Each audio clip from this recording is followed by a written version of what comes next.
ಪ್ರತಿಷ್ಠಿತ SIIMA ಅವಾರ್ಡ್ಗೆ best debuted actor ಆಗಿ nominate ಆಗಿದ್ದಾರೆ Bhagat Alva. Nexa Saima, Best Debutant Actor, Kannada, and the nominees are Bhagat Alva for Hejjaru. ನಮ್ಮ ತುಳುನಾಡಿನ ದೈವ ದೇವರ ಆಶೀರ್ವಾದದ ಮೂಲಕ ಆ ಸೈಮಾ ಅವಾರ್ಡ್ ನಿಮ್ಮ ಕೈಯಲ್ಲೇ ಇರಲಿ.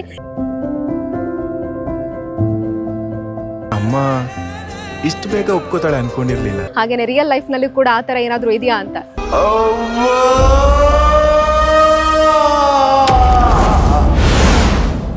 ಬ್ಯಾಕ್ ಗ್ರೌಂಡ್ ಇಲ್ಲದೆ ನಾವು ಸಿನಿಮಾಗೆ ಬರ್ತೀವಿ. ಈ ತರದ ಅವಾರ್ಡ್ಸ್ ಏನಾಗುತ್ತೆ ಅಂದ್ರೆ ನೆಕ್ಸ್ಟ್ ಲೆವೆಲ್ಗೆ ಹೋಗಕ್ಕೆ ಹೆಲ್ಪ್ ಆಗುತ್ತೆ. ಇಬ್ಬರ ಜೀವನದಲ್ಲಿ ಒಂದೇ ತರ ಘಟನೆಗಳು ನಡೆಯೋದಕ್ಕೆ ಸಾಧ್ಯತೆ ಇದೆ. ಅದಕ್ಕೆ ಪ್ಯಾರಲಲ್ ಲೈಫ್ ಅಂತ ಹೇಳ್ತಾರೆ. ಪ್ಯಾರಲಲ್ ಲೈಫ್ ಅನ್ನೋವಂಥದ್ದು ಬರುತ್ತೆ ಒಂದು ಕಾನ್ಸೆಪ್ಟ್. ನೀವು ಇದಕ್ಕಿಂತ ಮುಂಚೆ ಕೇಳಿದ್ದೀರಾ ಅಂತ? ಕತೆ ಗೊತ್ತಾದ್ಮೇಲೆ ಓ ಈ ತರದೊಂದು ಇಲ್ಲಿ ನಡೆದಿದೆ ಅಂತ, ಈ ತರದೊಂದು ಅಲ್ಲಿ ನಡೆದಿದೆ ಅಂತ. ನಮಸ್ಕಾರ ವೀಕ್ಷಕರೇ, ವಿಶೇಷ ಕಾರ್ಯಕ್ರಮಕ್ಕೆ ಸ್ವಾಗತ. ಸೈಮಾ ಅವಾರ್ಡ್ ಅಂತ ಹೇಳಿದ್ರೆ ಅದಕ್ಕೆ ಅದರದ್ದೇ ಆಗಿರುವಂತಹ ಒಂದು ಬೇರೆನೇ ಲೆವೆಲ್ ಇದೆ. ಒಂದೊಳ್ಳೆ ಸಿನಿಮಾವನ್ನ ಮಾಡಬೇಕು, ಆ ಸಿನಿಮಾಗೆ ಅದರಲ್ಲಿರುವಂತಹ ಆಕ್ಟರ್ಗೆ, ನಿರ್ದೇಶಕರಿಗೆ, ಹೀಗೆ ಹಲವಾರು ವಿಭಾಗದಲ್ಲಿ ಪ್ರಶಸ್ತಿಗಳು ಬರಬೇಕು. ಅದರಲ್ಲಿ ಕೂಡ ಪ್ರತಿಷ್ಠಿತವಾಗಿರುವಂತಹ ಸೈಮಾ ಅವಾರ್ಡ್ ಬರಬೇಕು ಅನ್ನುವಂಥದ್ದು ಸಿನಿ ಕ್ಷೇತ್ರದಲ್ಲಿರುವಂತಹ ಪ್ರತಿಯೊಬ್ಬರ ಕನಸು. ಕೈಯಲ್ಲಿ ಸೈಮಾ ಅವಾರ್ಡ್ ಇತ್ತು ಅಂತ ಹೇಳಿದ್ರೆ ಪ್ರತಿಯೊಬ್ಬರಿಗೂ ಕೂಡ ಡ್ರೀಮ್ ಕಮ್ ಟ್ರೂ ಅನ್ನೋ ರೀತಿಯಾದಂತಹ ಫೀಲಿಂಗ್ ಇರುತ್ತೆ. ಎಸ್, ಇದೀಗ ಸೈಮಾ ಅವಾರ್ಡ್ ಅನ್ನ ಮುಡಿಗೇರಿಸಿಕೊಳ್ಳೋದಕ್ಕೆ ನಮ್ಮ ಕರಾವಳಿಯ ಕುವರ ಸಿದ್ಧವಾಗಿದ್ದಾರೆ. ಎಸ್, ಇವರೇ ಹೆಜ್ಜಾರು ಅನ್ನುವಂತಹ ಕನ್ನಡ ಸಿನಿಮಾದಲ್ಲಿ ನಾಯಕ ನಟನಾಗಿ ಅಭಿನಯಿಸಿರುವಂತಹ ಭಗತ್ ಆಳ್ವಾ.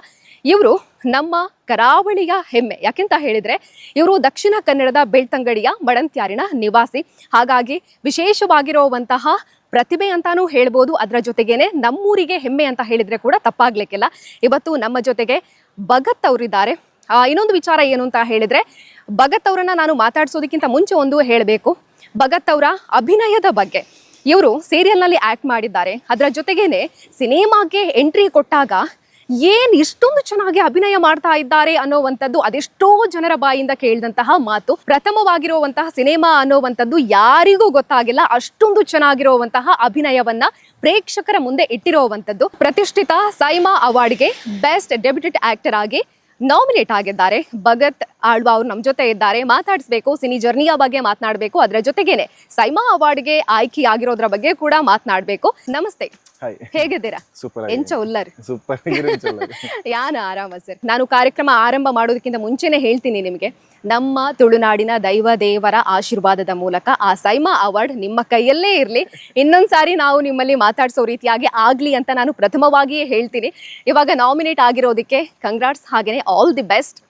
ಓಕೆ, ಇವಾಗ ಸದ್ಯಕ್ಕೆ ಖುಷಿ ಯಾವ ಲೆವೆಲ್ನಲ್ಲಿದೆ ಅಂತ? ಆಕ್ಚುಲಿ ತುಂಬಾ ಖುಷಿ ಇದೆ. ಬಿಕಾಸ್ ಸೈಮಾ ಅವಾರ್ಡ್ ನಿಮಗೆ ಗೊತ್ತು ಎಷ್ಟು ಇಂಪಾರ್ಟೆಂಟ್ ಅಂತ. ಒಬ್ಬ ಆರ್ಟಿಸ್ಟ್ ಆಗಿ ಮೊದಲನೇ ಸಿನಿಮಾಗೆ ಈ ಥರದೊಂದು ಅಪ್ರಿಷಿಯೇಷನ್ ಸಿಗೋದೇ ತುಂಬ ದೊಡ್ಡ ವಿಷಯ.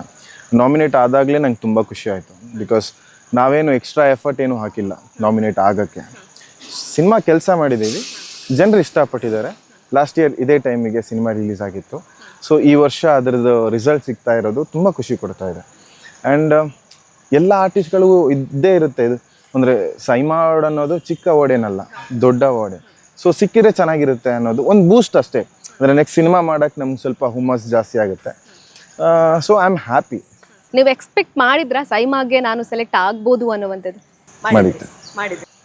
ನಮಗೆ ಸ್ಟಾರ್ಟಿಂಗ್ ಇನಿಷಿಯಲಿ ಗೊತ್ತಿರಲಿಲ್ಲ. ಅಂದರೆ ನಾನು ಹೇಗೆ ಪರ್ಫಾರ್ಮ್ ಮಾಡ್ತೀನಿ, ನನ್ನ ಜನ ಅಕ್ಸೆಪ್ಟ್ ಮಾಡ್ಕೋತಾರಾ ಇಲ್ವೋ ಅನ್ನೋದೊಂದು ಕ್ಲಾರಿಟಿ ಇರಲ್ಲ. ಅಂದರೆ ಫಸ್ಟ್ ಸಿನಿಮಾ ಅಲ್ವಾ. ಸೊ ಥಿಯೇಟ್ರಲ್ಲಿ ಜನರು ರಿಯಾಕ್ಟ್ ಮಾಡಿದಾಗ ಅದೆಲ್ಲ ನಾನು ನೋಡಿದ್ದೀನಲ್ವಾ. ಸೊ ಎಕ್ಸ್ಪೆಕ್ಟೇಷನ್ ಜಾಸ್ತಿ ಆಗಿತ್ತು. ಮೇ ಬಿ ನಂಗೆ ಸಿಗ್ಬೋದು, ಸಿಗಬೇಕು ಆಸೆ ಅನ್ನೋದು ಎಲ್ರಿಗೂ ಇರುತ್ತೆ ಆಬ್ವಿಯಸ್ಲಿ. ಸೊ ಜಾಸ್ತಿನೇ ಇತ್ತು ಅನ್ಬೋದು.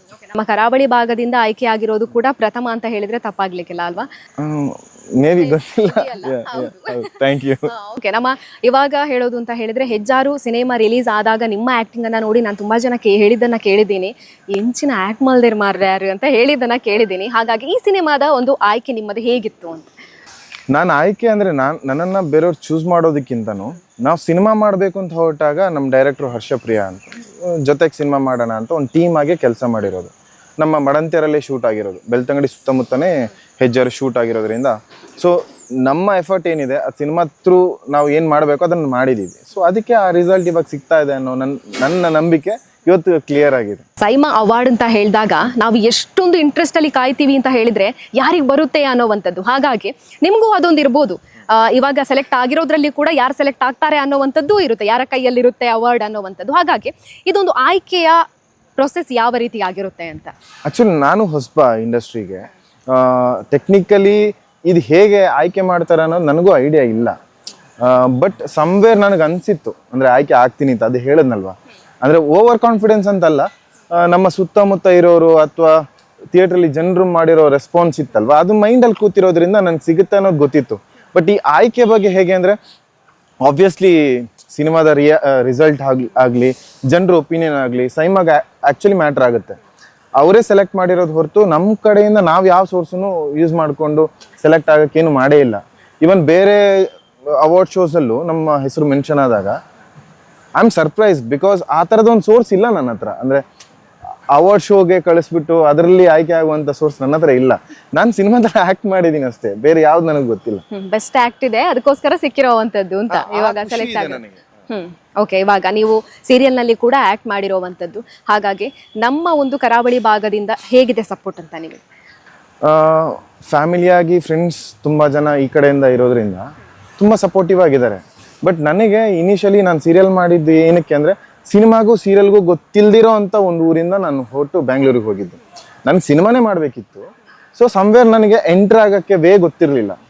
ಸೊ ಗಾಡ್ ಫಾದರ್ ಆಗಲಿ ಸಿನಿಮಾದಿಂದ ಯಾರು ಬ್ಯಾಕ್ಡ್ರಾಪಲ್ಲಿ ನಮ್ಮ ಸಪೋರ್ಟಿಗೆ ಯಾರು ಇರಲಿಲ್ಲ. ಸೊ ಹಾಗಾಗಿ ಒಂದು ಸೀರಿಯಲ್ ಮಾಡಿದೆ, ಎಕ್ಸ್ಪೀರಿಯನ್ಸ್ ಆಯಿತು. ಅದಾದಮೇಲೆ ಯಾವತ್ತೂ ಸೀರಿಯಲ್ ಕಡೆ ನಾನು ಹೋಗೇ ಇಲ್ಲ, ಬಿಕಾಸ್ ನನಗೆ ಸಿನಿಮಾ ಮಾಡಬೇಕಿತ್ತು. ಸೈಮಾ ಕೈಯಲ್ಲಿ ಇರಬೇಕು ಅಂತ ಹೇಳಿದ್ರೆ ಕಾರಣ ಅಂತ ಹೇಳಿದ್ರೆ ಅದು ಹೆಜ್ಜಾರು ಅಂತ ಹೇಳಿದ್ರೆ ತಪ್ಪಾಗ್ಲಿಕ್ಕಿಲ್ಲ. ಹಾಗಾಗಿ ಹೆಜ್ಜಾರು ಟೀಮ್ ಬಗ್ಗೆ ಹೇಳಬೇಕು. ಡೈರೆಕ್ಟರ್ ಆಗಿರ್ಬೋದು, ಪ್ರೊಡ್ಯೂಸರ್ ಆಗಿರ್ಬೋದು, ಕೋ ಆರ್ಟಿಸ್ಟ್ ಆಗಿರ್ಬೋದು, ಅವ್ರ ಬಗ್ಗೆ ಹೇಳೋದು. ಫಸ್ಟ್ ಆಫ್ ಆಲ್ ಹೆಜ್ಜಾರು ಅಂದಿದ ತಕ್ಷಣ ಡೈರೆಕ್ಟ್ರು ನೆನಪಾಗ್ತಾರೆ, ಹರ್ಷಪ್ರಿಯ. ಅವರಿಂದನೇ ಆ್ಯಕ್ಚುಲಿ ಇದೆಲ್ಲ ಆಗಕ್ಕೆ ಸಾಧ್ಯ ಆಗಿದೆ. ಇನಿಷಿಯಲಿ ಅವರೇ ಎಲ್ಲನೂ ಅರೇಂಜ್ ಮಾಡೋದಾಗಲಿ ಎಲ್ಲನೂ ಒಂದು ಫಸ್ಟ್ ಸ್ಟೆಪ್ ಇಟ್ಟಿದ್ದವರೇ. ಅಲ್ಲಿಂದ ರಾಮ್ಜಿ ಸರ್ ಪ್ರೊಡಕ್ಷನ್ ಸೈಡಿಂದ ಅವರಿಬ್ಬರೇ ಈ ಸಿನಿಮಾ ಇಷ್ಟು ದೂರ ಬರೋಕ್ಕೆ ಸಾಧ್ಯ. ಅದಾದಮೇಲೆ ಕೋಸ್ಟಾರ್ಸ್ ಗೋಪಾಲಕೃಷ್ಣ ದೇಶಪಾಂಡೆ ಅವರು, ಅದಾದಮೇಲೆ ಅರುಣಮ್ಮ ಇದ್ದಾರೆ, ಅದಾದಮೇಲೆ ಲಿಯೋನಿಲಾ ಶ್ವೇತಾ ಡಿಸೋಜಾ ಅಂತ ಹೀರೋಯಿನ್. ಒಂದು ಒಳ್ಳೆ ಟೀಮ್, ಅದು ಚೆನ್ನಾಗಿ ಕೆಲಸ ಮಾಡಿದ್ದೀವಿ. ಸೊ ಅದಕ್ಕೆ ಒಳ್ಳೆ ರಿಸಲ್ಟ್ ಸಿಕ್ತು. ಓಕೆ, ಇವಾಗ ತುಂಬ ಜನ ಹೇಳೋದು ಅಂತ ಹೇಳಿದರೆ, ಫಸ್ಟ್ ಒಂದು ಸಿನಿಮಾವನ್ನು ಮಾಡ್ತಾ ಇದ್ದೀವಿ ಅಂತ ಹೇಳಿದಾಗ ತುಂಬಾ ಚಾಲೆಂಜಸ್ ಇರುತ್ತೆ. 1-2 ಅನ್ನೋವಂಥದ್ದು ಖಂಡಿತವಾಗ್ಲೂ ಅಲ್ಲ, ತುಂಬ ಚಾಲೆಂಜಸ್ ಇರುತ್ತೆ. ಹಾಗಾಗಿ ನಿಮ್ಮನ್ನು ಹೆಂಗೆ ಅವರು ಎಕ್ಸ್ಪೆಕ್ಟ್ ಮಾಡ್ಕೊಂಡ್ರು ಅಂತ, ಹೆಂಗಿತ್ತು ಆ ಒಂದು ಟೀಮ್ ಜೊತೆ? ಅವ್ರು ರಿಸೀವ್ ಮಾಡ್ಕೊಂಡಿದ್ದ ಫಸ್ಟ್ ಸಿನಿಮಾ ಅಂತ ಎಲ್ರಿಗೊಂದು ಭಯ ಇರಲಿ, ಎಲ್ಲನೂ ಆಬ್ವಿಯಸ್ಲಿ ಅಲ್ವಾ, ಫಸ್ಟ್ ಸಿನಿಮಾ ಅಂದರೆ ಭಯ ಇದ್ದೇ ಇರುತ್ತೆ. ಅವ್ರು ಕೊಟ್ಟಿದ್ದ ಸಪೋರ್ಟಿಂದಾನೇ ನನಗೆ ಇಷ್ಟೊಂದು ಅಂದರೆ ಕಂಫರ್ಟೇಬಲ್ ಆಗಿ ಆ್ಯಕ್ಟ್ ಮಾಡೋಕ್ಕಾಗಿದ್ದು. ಗೋಪಾಲ್ ಕೃಷ್ಣ ದೇಶಪಾಂಡೆ ಅವರು ಅಷ್ಟೇ, ಅವ್ರ ಜೊತೆ ಕೆಲಸ ಮಾಡಿದಾಗ ಆಬ್ವಿಯಸ್ಲಿ ಸೀನಿಯರ್ ಆರ್ಟಿಸ್ಟ್, ಅವ್ರ ಜೊತೆ ಕೆಲಸ ಮಾಡಿದಾಗ ಏನಾಗುತ್ತೆ ಅಂದರೆ ಚಿಕ್ಕ ಚಿಕ್ಕ ಮೈನ್ಯೂಟ್ ವಿಷಯಗಳನ್ನ ಅವ್ರು ಏನು ಹೇಳ್ತಾರೋ ಅದನ್ನೆಲ್ಲ ರಿಸೀವ್ ಮಾಡಿಕೊಂಡು ಎಕ್ಸ್ಪೆರಿಮೆಂಟ್ ಮಾಡೋದೇ ಅಷ್ಟೇ ನಮ್ಮ ಕೆಲಸ. ಸೊ ಅದನ್ನು ಮಾಡಿದ್ದಕ್ಕೇ ಮೇ ಬಿ ರಿಸಲ್ಟ್ ಚೆನ್ನಾಗಿ ಬಂದಿದೆ. ಓಕೆ, ಸೈಮಾ ಅವಾರ್ಡ್ ಆಯ್ಕೆ ಆಗಿದ್ದೀರಾ ಅಂತ ಹೇಳಿದಕ್ಕೆ ಏನು ಹೇಳಿದ್ರು ಅಂತ? ಎಲ್ಲರೂ ಖುಷಿ ಇದೆ, ಆಲ್ ಹ್ಯಾಪಿ, ಚೆನ್ನಾಗಿ ಮೆಸೇಜ್ ಮಾಡೋದು, ಕಂಗ್ರಾಟ್ಸ್ ಮಾಡಿದ್ದಾರೆ. ಓಕೆ, ಅದರಲ್ಲಿ ಒಂದು ಡೈಲಾಗ್ ಬರುತ್ತೆ, ಅಮ್ಮ ಇಷ್ಟು ಸುಲಭವಾಗಿ ಒಪ್ಕೊಳ್ತಾರೆ ಅಂತ ಗೊತ್ತಿರಲಿಲ್ಲ ಅಂತ ಹುಡುಗಿನ. ಅಮ್ಮ ಇಷ್ಟು ಬೇಗ ಒಪ್ಕೋತಾಳೆ ಅನ್ಕೊಂಡಿರ್ಲಿಲ್ಲ. ಹಾಗೇನೆ ರಿಯಲ್ ಲೈಫ್ ನಲ್ಲಿ ಕೂಡ ಆ ತರ ಏನಾದ್ರು ಇದೆಯಾ? ಹುಡುಗಿನ ಇಲ್ಲ, ಆ ಥರದೊಂದು ವಿಷಯ ಇನ್ನೂ ನಡೆದಿಲ್ಲ ಲೈಫಲ್ಲಿ. ಬಿಕಾಸ್ ನಾವು ಸಿನಿಮಾ ಅಂತ ಓಡಾಡ್ತಾ ಇರ್ತೀವಿ. ಬ್ಯುಸಿ ಅಂತಲ್ಲ, ಅದೊಂದು ಸಪ್ರೇಟ್ ಅದೊಂದು ಡೆಡಿಕೇಶನ್, ಅದಕ್ಕೊಂದು ಸಪ್ರೇಟ್ ಟೈಮ್ ಕೊಡಬೇಕಾಗುತ್ತೆ. ಆ ಟೈಮ್ ಇವಾಗ ನನ್ನ ಹತ್ರ ಇಲ್ಲ. ನಾನು ಓಡ್ತಾ ಇದ್ದೀನಿ ಸಿನಿಮಾದಲ್ಲಿ ಏನಾದ್ರು ಮಾಡಬೇಕು, ಹಾಗಾಗಿ ಅದಕ್ಕೊಂದು ಟೈಮ್ ಬರುತ್ತೆ, ಅವಾಗ ನೋಡೋಣ ಅಂತ. ಓಕೆ, ಇವಾಗ ಸಿನಿಮಾದಲ್ಲಿ ನನಗೆ ತುಂಬಾ ಜನ ಕೇಳಿದ್ದು ಅಂತ ಹೇಳಿದ್ರೆ ಪ್ಯಾರಲಲ್ ಲೈಫ್ ಅನ್ನೋವಂಥದ್ದು ಬರುತ್ತೆ ಒಂದು ಕಾನ್ಸೆಪ್ಟ್. ನೀವು ಇದಕ್ಕಿಂತ ಮುಂಚೆ ಕೇಳಿದ್ದೀರಾ ಅಂತ? ಬೇರೆ ಬೇರೆ ಕಾಲಘಟ್ಟದಲ್ಲಿ ಹುಟ್ಟಿರೋ ಇಬ್ಬರ ಜೀವನದಲ್ಲಿ ಒಂದೇ ಥರ ಘಟನೆಗಳು ನಡೆಯೋದಕ್ಕೆ ಸಾಧ್ಯತೆ ಇದೆ. ಅದಕ್ಕೆ ಪ್ಯಾರಲಲ್ ಲೈಫ್ ಅಂತ ಹೇಳ್ತಾರೆ. ರಿಯಲ್ ಲೈಫ್ ನಲ್ಲೂ ಕೂಡ ಆ ತರ ಇದೆ ಅನ್ನೋವಂಥದ್ದನ್ನ ಕೇಳಿದ್ರೆ ನಾವು ಸಿನಿಮಾದ ಮೂಲಕನೇ ನೋಡಿರುವಂಥದ್ದು, ಅದು ಕೂಡ ಹೆಜ್ಜಾರು ಮೂಲಕನೇ ಕೇಳಿರುವಂಥದ್ದು. ಬಟ್ ನೀವು ಕೇಳಿದ್ದೀರಾ? ಇಲ್ಲ, ಅಂದ್ರೆ ಕತೆ ಡಿಸ್ಕಷನ್ ಆದಾಗಲೇ ಅದು ಗೊತ್ತಾಗಿದೆ ನಮಗೂ. ಸೊ ಅಲ್ಲಿಂದಾನೆ ಅದ್ರ ಬಗ್ಗೆ ಕ್ಯೂರಿಯಾಸಿಟಿ. ಇವಾಗ ಒಂದು ಕಾರ್ ತಗೋಬೇಕು ಅಂದ್ರೆ ನಾವು ಮೈಂಡಲ್ಲಿ ಫಿಕ್ಸ್ ಆಗಿರ್ತೀವಿ ಇದೇ ಕಾರ್ ತಗೋಬೇಕು ಅಂತ. ಅದಾದ್ಮೇಲೆ ನಾವು ರೋಡಲ್ಲಿ ಹೋದಾಗ್ಲೂ ಎಲ್ಲಿ ಹೋದಾಗ್ಲೂ ಅದೇ ಸಿಗುತ್ತೆ ನೋಡಕ್. ನೀವು ಬೇಕಾದ್ರೆ ಅಬ್ಸರ್ವ್ ಮಾಡಿ. ಆ ಥರನೇ ಈ ಸಿನಿಮಾದ ಬಗ್ಗೆ ಸ್ಟಾರ್ಟಿಂಗ್ ಕತೆ ಗೊತ್ತಾದ್ಮೇಲೆ ಓ ಈ ಥರದೊಂದು ಇಲ್ಲಿ ನಡೆದಿದೆಯಂತ, ಈ ಥರದೊಂದು ಅಲ್ಲಿ ನಡೆದಿದೆಯಂತ, ಇದೆಲ್ಲ ಯೂಟ್ಯೂಬಲ್ಲಿ ನಾವು ನೋಡಿರೋದು. ಸೊ ರಿಸರ್ಚ್ ಮಾಡಿದಾಗ ಓ ಈ ಥರ ನಡೀತಾ ಅನ್ನೋದು ಕ್ಲಾರಿಟಿ ಸಿಕ್ತು. ಓಕೆ, ಇವಾಗ ಸೈಮಾ ಅವಾರ್ಡ್ಗೆ ಆಯ್ಕೆ ಆಗಿರೋದ್ರಿಂದ ಕೇಳ್ತಾ ಇದ್ದೀನಿ, ಮುಂದಿನ ಪ್ರೊಸೆಸ್ ಹೇಗಿರುತ್ತೆ? ಇವಾಗ ನಿಮ್ಮಲ್ಲಿ 4-5 ಜನ ಆಕ್ಟರ್ಸ್ಗಳು ಆಯ್ಕೆ ಆಗಿರೋವಂಥದ್ದು, ಇನ್ನು ನೆಕ್ಸ್ಟ್ ಹೇಗಿರುತ್ತೆ ಅಂತ? ನಾಮಿನೇಟ್ ಆದಮೇಲೆ ಎಲ್ಲರೂ ದುಬೈಗೆ ಹೋಗಬೇಕು. ಅಲ್ಲಿ ಅವಾರ್ಡ್ ಯಾರಿಗೆ ಸಿಗುತ್ತೆ ಅವರು ಜನಗಳು ವೋಟ್ ಮಾಡಬೇಕು. ವೋಟ್ ಮಾಡಬೇಕು. ಈ ಪ್ರೊಸೆಸ್ಸೇ ತುಂಬ ಇಂಪಾರ್ಟೆಂಟ್ ಆ್ಯಕ್ಚುಲಿ. ಇವಾಗ ಜನ ಎಷ್ಟು ಜನ ಸಿನಿಮಾ ನೋಡಿದಾರೋ ಅವರೆಲ್ರಿಗೂ ನನ್ನ ಪರ್ಫಾರ್ಮೆನ್ಸ್ ಬಗ್ಗೆ ಗೊತ್ತು. ನನಗೆ ಹೋಪ್ ಇದೆ ಎಲ್ಲರೂ ವೋಟ್ ಮಾಡ್ತೀರಾ ಅಂತ. ಬಟ್ ಈ ಪ್ರೊಸೆಸ್ ಏನು ಅಂದರೆ ಎಲ್ರಿಗೂ ಗೊತ್ತಾಗಲ್ಲ. ಸೈಮಾ ಅವಾರ್ಡ್ ಅಂತ ಹೊಡೆದ್ರೆ ನಿಮಗೆ 2025 ಅಂತ ಹೊಡೆದ್ರೆ ಅದರದ್ದೊಂದು ಪ್ರೊಸೀಜರ್ಸ್ ಬರುತ್ತೆ. ಅಲ್ಲಿ ಹೋಗಿ ಬೆಸ್ಟ್ ಡೆಬ್ಯೂಟೆಂಟ್ ಮೇಲ್ 2025 ಅಂತ ಹೊಡೆದ್ರೆ ನನ್ನ ಹೆಸರೇ ಫಸ್ಟಿಗಿದೆ. ದಯವಿಟ್ಟು ವೋಟ್ ಮಾಡಿ ಅಂತ ಕೇಳ್ಕೊತಾ ಇದ್ದೀನಿ. ಹೆಜ್ಜಾರು ಸಿನಿಮಾದ ಜೊತೆಗೇನೆ ಭಗತ್ ಆಳ್ವಾ ಅಂತ ಇದೆ, ಅದಕ್ಕೆ ನೀವು ವೋಟ್ ಮಾಡಬೇಕು ಅನ್ನೋವಂಥದ್ದು. ಏನಾದರೂ ಪ್ರಿಪರೇಷನ್ ಮಾಡ್ಕೊಂಡಿದ್ದೀರಾ ನಾಡ್ದು ಸೈಮಾ ಕೈಯಲ್ಲಿದ್ದಾಗ ಏನು ಮಾತಾಡಬೇಕು ಅಂತ? ಇಲ್ಲ, ಏನು ಪ್ರಿಪೇರ್ ಮಾಡ್ಕೊಂಡಿಲ್ಲ. ಆ ಥರ ಏನು ಪ್ರಿಪೇರ್ ಮಾಡ್ಕೊಂಡಿಲ್ಲ. ಬಟ್ ತುಂಬ ಜನರಿಗೆ ಥ್ಯಾಂಕ್ಸ್ ಹೇಳ್ಬೇಕು. ಅಲ್ಲಿ ಹೋಗಿ ಹೇಳ ಅಥವಾ ಅದಕ್ಕೆ ಸಿಕ್ಕಿದ ಮೇಲೆ ಹೇಳ ಅನ್ನೋದಕ್ಕೆ. ಬಟ್ ಅದು ಸಿಗೋದೇನು ಅಂದರೆ ಗೊತ್ತಿಲ್ಲ. ಮೇ ಬಿ ಸಿಕ್ಕಿದ್ರೆ ಚೆನ್ನಾಗಿರುತ್ತೆ ಅನ್ನೋದಕ್ಕೆ ಇದು. ಸಿಕ್ಕಿದ್ರೆ ಚೆನ್ನಾಗಿರುತ್ತೆ, ಯಾಕಂದರೆ ಆಬ್ವಿಯಸ್ಲಿ ಒಂದು ಬ್ಯಾಕ್ಗ್ರೌಂಡ್ ಇಲ್ಲದೆ ನಾವು ಸಿನಿಮಾಗೆ ಬರ್ತೀವಿ. ಈ ಥರದ ಅವಾರ್ಡ್ಸ್ ಏನಾಗುತ್ತೆ ಅಂದರೆ ನೆಕ್ಸ್ಟ್ ಲೆವೆಲಿಗೆ ಹೋಗೋಕ್ಕೆ ಹೆಲ್ಪ್ ಆಗುತ್ತೆ. ಸೊ ಸಿಕ್ಕಿದ್ರೆ ಚೆನ್ನಾಗಿರುತ್ತೆ, ಎಲ್ಲ ಸಪೋರ್ಟ್ ಮಾಡಿ. ಓಕೆ, ಭಗತ್ ಆಳ್ವಾ ಅವರ ಎಜುಕೇಶನ್ ಅದರ ಬಗ್ಗೆ ಹೇಳೋದಾದ್ರೆ?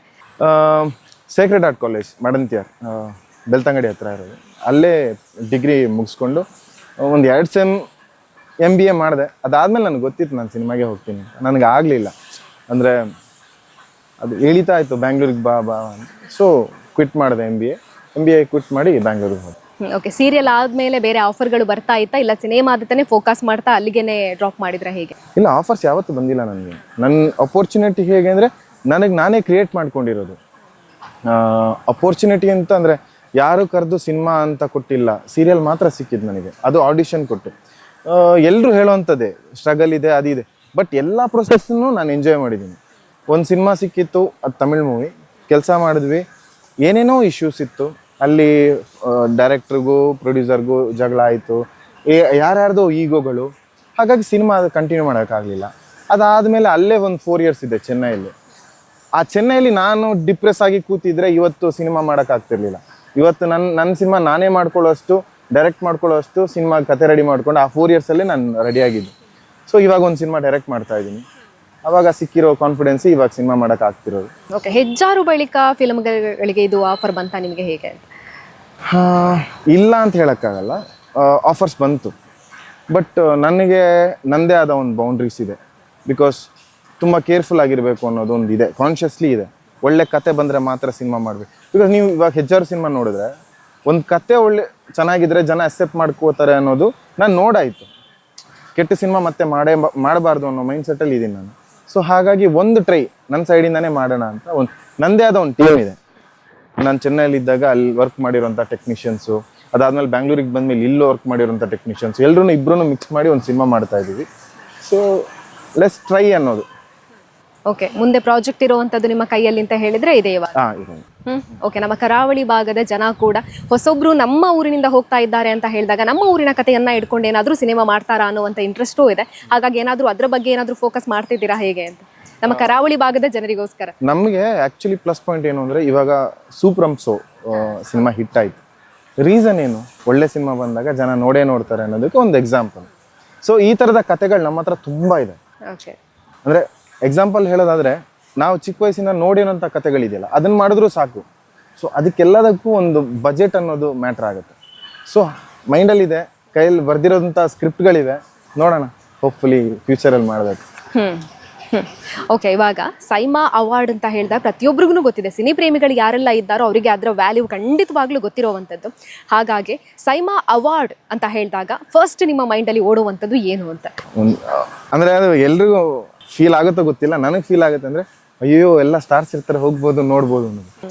ಅಂದರೆ ನಮ್ಮ ಒಳಗಡೆ ಇರೋಂಥ ಚಿಕ್ಕ ಹುಡುಗ ಅವ್ನು ಎದ್ದು ಹೇಳ್ತಾ ಇರ್ತಾನೆ, ಓ ನೀನು ಸಿನಿಮಾದಲ್ಲಿ ಆ್ಯಕ್ಟರ್ ಆಗಿದ್ಯಾ, ಸುಮ್ಮನೆ ಇರು ಅಂತ ಹೇಳಲ್ಲ. ಓ ಆ್ಯಕ್ಟರ್ಸ್ ಬರ್ತಾರೆ, ಮೀಟ್ ಆಗ್ಬೋದು. ಯಾಕೆಂದರೆ ನಾವು ಟಿ ವಿಯಲ್ಲಿ ಅಷ್ಟೊಂದು ಶೋಸ್ನ ನೋಡಿರ್ತೀವಿ. ಶಿವಣ್ಣ ಬರ್ತಾರೆ, ಯಶ್ ಬರ್ತಾರೆ, ಸುದೀಪ್ ನೋಡಿರ್ತೀವಿ. ಇವಂದು ಅವ್ರನ್ನ ನೋಡಿದ್ರು, ಬೇರೆ ಸ್ಟೇಟಿಂದನೂ ಆ್ಯಕ್ಟರ್ಸ್ ಬರ್ತಾರಲ್ವ, ಅವ್ರನ್ನ ನೋಡಬೇಕು. ಅಥವಾ ಡೈರೆಕ್ಟರ್ಸ್ ಸಿಗ್ತಾರೆ, ಡೈರೆಕ್ಟರ್ಸ್ ಹತ್ರ ಮಾತಾಡಬೇಕು, ಟೆಕ್ನಿಕಲ್ ವಿಷಯಗಳನ್ನ ಹಂಚ್ಕೋಬೋದು ಅನ್ನೋದೊಂದು ಚಿಕ್ಕ ಆಸೆ. ಅದೊಂದು ಎಕ್ಸೈಟ್ಮೆಂಟ್ ಇದೆ.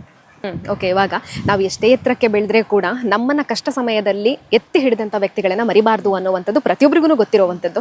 ಈ ಹೊತ್ತಿನಲ್ಲಿ ನಿಮಗೆ ತುಂಬಾನೇ ಸಪೋರ್ಟಿವ್ ಆಗಿ ನಿಂತಹ ವ್ಯಕ್ತಿಗಳನ್ನ ನೆನಪು ಮಾಡ್ಕೊಳ್ಳೋದು ಅಂತ ಹೇಳಿದ್ರೆ ಯಾರನ್ನ ನೆನಪು ಮಾಡ್ಕೊಳ್ತೀರಾ? ಇಬ್ಬರು, ಶರತ್ ಅಂತ ನನ್ನ ಫ್ರೆಂಡು, ಇನ್ನೊಬ್ಬರು ಅವರು ಫ್ರೆಂಡೇ ಅಜಯ್ ಸುವರ್ಣ ಅಂತ. ಇವರಿಬ್ಬರು ಒಂದು ಕಾನ್ಫಿಡೆನ್ಸ್ ಕೊಟ್ಟಿರೋದಕ್ಕೆ ನಾನು ಇಲ್ಲಿರೋದು. ಸೊ ಅವ್ರಿಗೆ ಥ್ಯಾಂಕ್ಸ್ ಹೇಳಬಾರ್ದು, ಥ್ಯಾಂಕ್ಸ್ ಅನ್ನೋದು ತುಂಬ ಚಿಕ್ಕ ವರ್ಡ್ ಆಗುತ್ತೆ. ನೆನ್ಪು ಮಾಡ್ಕೋತೀನಿ ಅದಕ್ಕೆ ಆ ವರ್ಡ್ ಹೇಳೋಕ್ಕೂ ನನಗೆ ಇಷ್ಟ ಇಲ್ಲ. ಥ್ಯಾಂಕ್ಸ್ ಅನ್ನೋದು ಚಿಕ್ಕದಾಗುತ್ತೆ ಅದಕ್ಕೆ. ಇಲ್ಲಿವರೆಗೆ ಸಪೋರ್ಟ್ ಆಗಿ ನಿಂತಿದ್ದಾರೆ, ಇನ್ನು ಮುಂದೆ ಕೂಡ ಸಪೋರ್ಟಿವ್ ಆಗಿ ನಿಲ್ತಾರೆ ಅವರು, ಖಂಡಿತವಾಗ್ಲೂ, ಹೌದಲ್ವಾ? ಓಕೆ, ಇವಾಗ ಸೈಮಾ ಅವಾರ್ಡ್ ನಿಮ್ಮ ಕೈಯಲ್ಲಿ ಇರಬೇಕು ಅಂತ ಹೇಳಿದ್ರೆ ಪ್ರೇಕ್ಷಕರು ಏನು ಮಾಡಬೇಕು ಅಂತ ನೀವೇ ಹೇಳ್ಬಿಡಿ ಅವ್ರಿಗೆ. ಯಾರೆಲ್ಲ ಸಿನಿಮಾ ನೋಡಿದಿರೋ ಅವರೆಲ್ಲ ಖಂಡಿತ ಸಪೋರ್ಟ್ ಮಾಡ್ತೀರಾ ಅಂತ ಗೊತ್ತು. ಯಾರೆಲ್ಲ ಸಿನಿಮಾ ನೋಡಿಲ್ವೋ, OTTಗೆ ಇನ್ನೂ ಬಂದಿಲ್ಲ, ಆ್ಯಕ್ಚುಲಿ ಅತಿ ಶೀಘ್ರದಲ್ಲಿ ಬರುತ್ತೆ. ಬಟ್ ಟ್ರಸ್ಟ್ ಮೀ, ಒಳ್ಳೆ ಸಿನಿಮಾ ಮಾಡಿದ್ದೀನಿ, ಸಪೋರ್ಟ್ ಮಾಡಿ. ಬಿಕಾಸ್ ಒಳ್ಳೆ ಸಿನಿಮಾ ಮಾಡೋಕ್ಕೆ ಅಂತ ನಾವು ಬಂದಿರೋದು. ಈ ಸಲ ಟ್ರೈ ಮಾಡಿದ್ರೆ, ಅಂದರೆ ನನಗೆ ಸಪೋರ್ಟ್ ಮಾಡಿದ್ರೆ ಒಳ್ಳೆ ಸಿನಿಮಾ ಕೊಡೋಕೆ ನನಗೆ ತುಂಬ ಈಸಿ ಆಗುತ್ತೆ. ಸೊ ಸಪೋರ್ಟ್ ಮಾಡಿ ಅಂತಲೇ ಕೇಳ್ಬೋದು ಹೊರತು ಬೇರೆ ಏನು ಹೇಳೋಕ್ಕಾಗಲ್ಲ ಅಲ್ವಾ. ಪ್ರತಿಯೊಬ್ಬರು ಕೂಡ ವೋಟ್ ಮಾಡಬೇಕು. ಸೈಮಾ ಅವಾರ್ಡ್ 2025 ಅಂತ ಹೋಗಿ ಬೆಸ್ಟ್ ಡೆಬ್ಯೂಟೆಂಟ್ ಮೇಲ್ ಅಂತ ಹೊಡೆದ್ರೆ ಫಸ್ಟ್ ನಂದೇ ಹೆಸರು ಇರುತ್ತೆ. ಅದೊಂದು ಖುಷಿನೂ ಇದೆ ಆ್ಯಕ್ಚುಲಿ. ನಾನು ಅನ್ಕೊಂಡೇ ಇರಲಿಲ್ಲ, ಅಂದರೆ 5 ಜನ ಇದ್ರು, ಫಸ್ಟ್ ನನ್ನ ಹೆಸರು ಬರುತ್ತೆ ಅಂತ ನಾನು ಅನ್ಕೊಂಡಿರ್ಲಿಲ್ಲ. ಫಸ್ಟ್ ನನ್ನ ಹೆಸರು ಇರೋದು ತುಂಬಾ ಖುಷಿ ಕೊಡುತ್ತೆ. ಈಸಿ ಟು ಆಕ್ಸೆಸ್, ಅಂದ್ರೆ ಫಸ್ಟ್ ನಾನು ಇರ್ತೀನಿ, ಅಲ್ಲೇ ವೋಟ್ ಮಾಡ್ಬಿಡಿ. ಓಕೆ, ನಮ್ಮ ಕರಾವಳಿಯ ಪ್ರತಿಭೆ, ನಮ್ಮ ಕರಾವಳಿಯ ಜನ ಅಂತೂ ಯಾವತ್ತಿದ್ರು ಕೂಡ ಕರಾವಳಿಯ ಜನ ಅಂತ ಹೇಳಿದಾಗ ಕೈ ಹಿಡದೇ ಇಡ್ತಾರೆ. ಹಾಗಾಗಿ ಖಂಡಿತವಾಗ್ಲೂ ವೋಟ್ ಮಾಡ್ತಾರೆ. ಹಾಗೇನೆ ನಮಗೆ ಟೈಮ್ ಕೊಟ್ಟಿದ್ದಕ್ಕಾಗಿ ಧನ್ಯವಾದಗಳು. ಅದರ ಜೊತೆಗೇನೆ ಇನ್ನು ನೀವು ಹೇಳಿದ್ರ ನನ್ನದೇ ಡೈರೆಕ್ಷನ್ ಮಾಡಬೇಕು ಅನ್ನುವಂಥದ್ದು, ಅದೂ ಆಗಲಿ. ಅದರ ಜೊತೆಗೇನೆ ಇನ್ನಷ್ಟು ಸಿನಿಮಾಗಳು ನಿಮಗೆ ಅವಕಾಶ ಒದಗಿ ಬರಲಿ ಅಂತ ನಾವು ಆಶಿಸ್ತೀವಿ. ಅದರ ಜೊತೆಗೇನೆ SIIMA 2025 best debut actor award ನಿಮ್ಮ ಕೈಯಲ್ಲೇ ಇರಲಿ ಅಂತ ಕೂಡ ನಾವು ಆಶಿಸ್ತೀವಿ. Thank you so much. Thank you so much. Actually ನಾನು ನಿಮಗೆ ಹೇಳಬೇಕು, ನಾನು ಅನ್ಕೊಂಡಿರ್ಲಿಲ್ಲ ಅಂದರೆ ನೀವು ಇಷ್ಟು ಚೆನ್ನಾಗಿ ಕನ್ನಡ ಮಾತಾಡ್ತೀರಾ ಅಂತ. ಬಿಕಾಸ್ ಎಷ್ಟೇ ಆದರೂ ಒಂದು ಎಕ್ಸ್ಪೀರಿಯನ್ಸ್ ಬೇಕಲ್ವಾ. ನಮ್ಮ ಕಡೆಯವ್ರ ಕನ್ನಡ ನಿಮ್ಗೆ ಗೊತ್ತೇ ಇದೆ, ಬಟ್ ಇಷ್ಟೊಂದು ಮುದ್ದ ಕನ್ನಡ ಮಾತಾಡ್ತೀರಾ ಅಂತ ಅನ್ಕೊಂಡಿರ್ಲಿಲ್ಲ. Thank you so much. SIIMA 2025ನ ಬೆಸ್ಟ್ ಡೆಬ್ಯೂಟೆಡ್ ಆಕ್ಟರ್ ಹಾಗೆ ನಮ್ಮ ಭಗತ್ ಆಳ್ವಾ ಅವರು ನಾಮಿನೇಟ್ ಆಗಿದ್ದಾರೆ. ಅವರನ್ನ ಗೆಲ್ಲಿಸುವಂತಹ ಜವಾಬ್ದಾರಿ ನಮ್ಮೆಲ್ಲರದು ಕೂಡ. ಒಂದಿಷ್ಟು ಕನಸುಗಳನ್ನ ಕಟ್ಟಿಕೊಂಡು ಬೆಂಗಳೂರಿಗೆ ಹೋದ್ರು, ಅಲ್ಲಿ ಧಾರಾವಾಹಿಗಳನ್ನ ಮಾಡಿದ್ರು, ಸಿನಿಮಾವನ್ನ ಮಾಡಿದ್ರು. ಇದೀಗ ಹೆಜ್ಜಾರು ಸಿನಿಮಾದ ಮೂಲಕ ಇವರು ಸೈಮಾ ಅವಾರ್ಡ್ಗೆ ನಾಮಿನೇಟ್ ಆಗಿರುವಂಥದ್ದು. ಅವರ ಯಾವೆಲ್ಲ ಕನಸುಗಳಿದೆಯೋ ಅವೆಲ್ಲವೂ ಕೂಡ ಈಡೇರಲಿ. ಅದರ ಜೊತೆಗೇನೆ ನಮ್ಮ ತುಳುನಾಡಿನ ದೈವ ದೇವರ ಆಶೀರ್ವಾದದ ಮೂಲಕ ಬೆಸ್ಟ್ ಡೆಬ್ಯೂಟೆಡ್ ಆಕ್ಟರ್ ಆಗಿ ನಮ್ಮ ಭಗತ್ ಆಳ್ವಾ ಅವರೇ ಆಯ್ಕೆಯಾಗ್ಲಿ ಅಂತ ಆಶಿಸ್ತಾ, ಇವರ ಕೈಯಲ್ಲೇ ಈ ಬಾರಿಯ best debuted actor SIIMA award ಇರಲಿ ಅಂತ ಆಶಿಸ್ತಾ ಇವತ್ತಿನ ಕಾರ್ಯಕ್ರಮವನ್ನು ಮುಗಿಸ್ತಾ ಇದ್ದೀವಿ. ಕ್ಯಾಮರಾ ಪರ್ಸನ್ ಕಾರ್ತಿಕ್ ಜೊತೆ ಸುಮಿತ್ರಾ ಬಿ, ಸುದ್ದಿ ನ್ಯೂಸ್, ಪುತ್ತೂರು. ನಿಮ್ಮ ಸೇವೆಗಾಗಿ ಇದೀಗ ಮತ್ತಷ್ಟು ವಿಶಾಲವಾಗಿ ತೆರೆದುಕೊಂಡಿದೆ ಡೇನಿಯಲ್ ಎಂಟರ್ಪ್ರೈಸಸ್. ಒಂದೇ ಸೂರಿನಡಿ ಜನರಲ್ ಸ್ಟೋರ್ ಹಾಗೂ ಫರ್ನಿಚರ್ ಶೋರೂಮ್. ಸ್ವಂತ ತಯಾರಿಕೆಯಲ್ಲೇ ಸಿದ್ಧವಾಗುತ್ತಿದೆ ದೇವರ stand, sofa set, wardrobe, cot set, divan set, dining table, Godrej, ಇನ್ನೂ ಹಲವು. ಡೇನಿಯಲ್ ಇಂಡಸ್ಟ್ರಿಯಲ್ಲಿ ಸಾಗುವಾನಿ ಹಾಗೂ ಹಲಸಿನ ಮರದಿಂದ ತಯಾರಿಸಿದ ಗಟ್ಟಿಮುಟ್ಟಾದ ಫರ್ನಿಚರ್ ಐಟಂಗಳು. 40 ವರ್ಷಗಳಿಂದ ಕಾರ್ಯಾಚರಿಸುತ್ತಿರುವ ಡೇನಿಯಲ್ ಇಂಡಸ್ಟ್ರೀಸ್ 25 ವರ್ಷಗಳಿಂದ ಗುಣಮಟ್ಟದ ಗ್ರಾಹಕ ಸ್ನೇಹಿ ಸೇವೆ ನೀಡುತ್ತಿರುವ Daniel furniture showroom. Daniel enterprises furniture showroom ಹಾಗೂ ಜನರಲ್ ಸ್ಟೋರ್, ಪುತ್ತೂರು, ಮುಕ್ರಪಾಡಿ. ಸಂಪರ್ಕಿಸಿ 9481757193. ಸುದ್ದಿ ಚಾನಲ್, ಕ್ಷಣ ಕ್ಷಣದ ಸುದ್ದಿಗಾಗಿ.